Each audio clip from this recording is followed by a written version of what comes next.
may buntag natong tanan.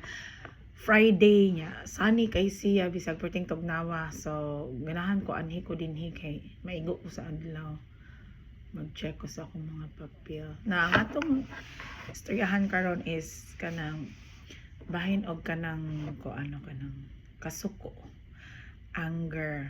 So kita kay tao man jud ta no, di normal man na masuko man ta, masuko jud ta, labi na og kana bitaw makalitan ta, ma-trigger ta, or kanang naay mga panghitabo sa atong kinabuhi na maghuna-huna kita nga kanang na sana kanang nadyahi ta ba, natapakan ng atong pagkatao. The feeling of anger after kanang a few times kay mo expire man na, no, mo nagingon ni Bo Sanchez, ang imong anger mo expire man na siya, and then probably mo lead into siya lain nga emotions. So ang uban siguro maka-reflect ka nga dili di maayo ang suko, ang uban pod magpadayon pod sila sa thought nga manimaus ko kay tungod ang ilang pagkasuko bisag na expire na ila paghapon gisigiag balik-balik, dili siya sayon, no. It takes a lot of practice to control your anger and emotions. So anger, ingon sila according to studies, is kana bitang energy nga kinahanglan nimo i-release sa imong lawas. So mo na nga ang uban manumbag ana no, mangbuak og mga gamit, manglamba ana, because energy na siya nga kanang na trap ba sa imong body, kinahanglan nimo i-release. So sa akong edad ining kalibutan na kanang naabot ka sa point na according to your pod sa imong beliefs ug sa imong religion nga ang anger is one of the big sins, no. So kung ma-expire ang imong anger, unya dili nimo siya ma-overcome, and you keep dwelling on it, it's not good actually para sa imo, ha. So in the long run, na-realize na ako na silence is very powerful. Nagtuo tanong nga kanang ang kasuko imo pong bawsan og kanang kanang mamalikas na ta, manguana ta. But in the end, if you keep quiet, I usually go for a walk. Because walking releases energy. Siguro nakay time ba nga maghuna-huna, no, mulakaw ka, and it's good for your health. And later on maka-realize ka na imong hubaron ang imong kasuko. Ngano kaha, no? And we have to be very careful at these times. Kay the enemy, ang demonyo, nag-work 24/7 na siya.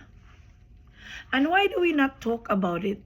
Nganong mang moingon man tanong nga unsa man kanang basig kanang naglain na tag relihiyon, or kinahanglan ba jud mausab atong relihiyon una ta maghisgot aning mga butanga? No, the answer is no. Tungod kay we need to be aware as well. Ang atong relationship sa Ginoo is personal. We don't have time to compete with anybody else, or importante ikaw ang imong relasyon sa Ginoo. Kung mo-reflect ka, malingkod ka, grabe ang demonyo, no. Ana bagitikon jud ka na sige, kailangan masuko ka kay para mag-away mo, para ka ingani kay pili di baya ka.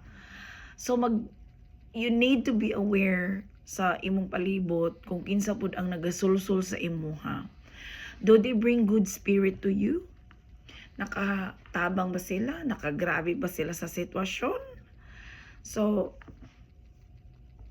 silence and reflection will keep you thinking, am I fighting this person, or I am fighting a spirit that resides in this person? So as we are taught by the Catholic Church, confession is very important. It's like mura kag naligo nga naghinlo ka, no? And it doesn't mean nga magkumpisal ka, perfect na jud ka. It's one way of cleansing yourself and getting back to the Lord. Murag na ba? Nga ma-realize nimo na no, naada ito'y mga sayop nga akong nakakuan. Kaya di man ta permente sakto gyud totally. We are able to reflect sa mga nang nahitabo sa atong palibot. O makaingon ka ba? Bad spirit exist. And they reside on people nga puno sa kasuko. It is their ground. No, nga ganahan na sila diha makisawsaw. Because they will tell you so many things in a human way na, sige, ayaw dyan palupig. Sus, tuo man ka anak nila, anak. Maayo gud kay ka, kuan gud kay ka, niya ing anaon lang kanila. You have to pray and you have to think, what is the best thing that I can do? Sometimes,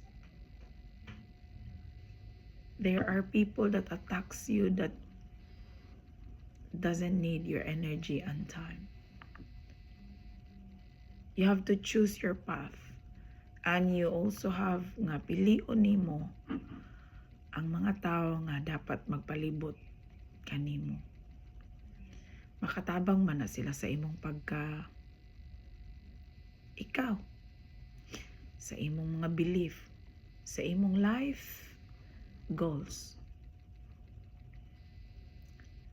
And because the enemy is working very hard to ruin our relationships, especially the family, we all have to be careful.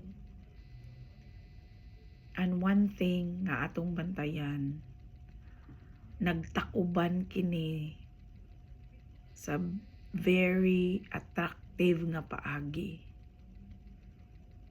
Nagpresenta kini sa mga dali, nindot nga mga paagi.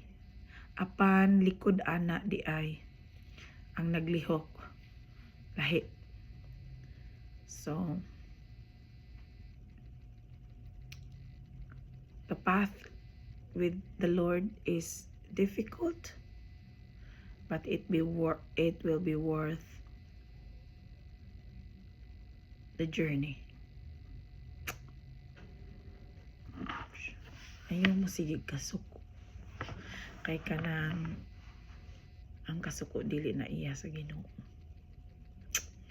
Silence is very powerful. Maayong Biyernes, daghang salamat.